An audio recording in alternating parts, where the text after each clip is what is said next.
नमस्कार भैया लोग, प्रणाम। जय हिंद, जय समाजवाद। अखिलेश यादव जिंदाबाद, मुलायम सिंह यादव जिंदाबाद।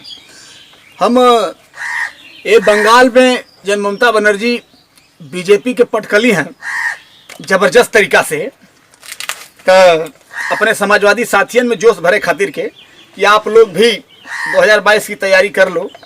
जिला पंचायत में तो बहुत बढ़िया से जीत हासिल किया है समाजवादी पार्टी ने और बीजेपी को हराया है।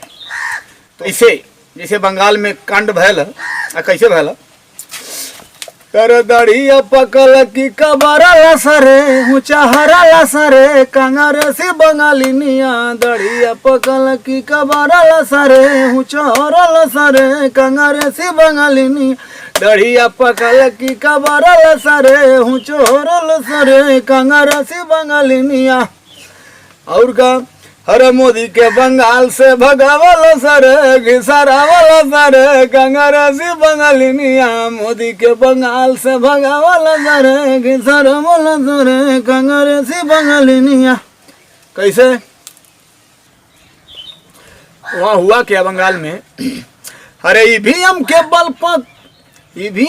पर करल चल बेईमानी, बाकी हो गईली वही उल्टा कहानी। बाकी हो गईली वही उल्टा कहानी कि भी हम के बल पर करल चल बेईमानी।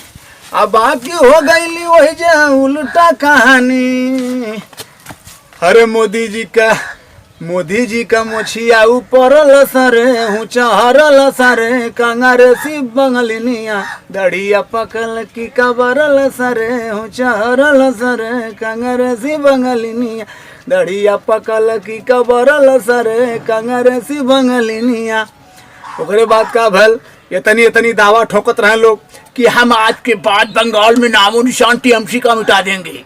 कब भैल टीएमसी का आपका क्या दावा हुआ, कहाँ चला गया? इतनी बुरी तरह से हार गए आप लोग।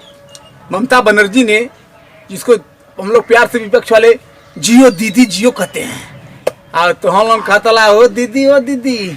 जब दीदी उठा के पटक दिल दाएं से, अरे शर्म करो। कैसे? अरे भाई ना बीजेपी का हो गई ना बीजेपी वाला दावा कुल फर्जी। अरे बन गई सीएम फिर से ममता बनर्जी, बन गई सीएम फिर से ममता बनर्जी। अरे मोदी जी का दावा कुल अब हो ही गई ना फर्जी, बन गई सीएम फिर से ममता बनर्जी। आ जोगी जी का सरंगी बजावल सरे, जोगी जी का सरंगी बजावल सरे बजावल सरे घिसरवल सरे कांग्रेसी बंगालिनिया। दड़िया पकल की ऊपर सरे ऊंचा हरल सरे कांग्रेसी बंगालिनी। दड़िया पकल की कबरल सरे कांग्रेसी बंगालिनिया।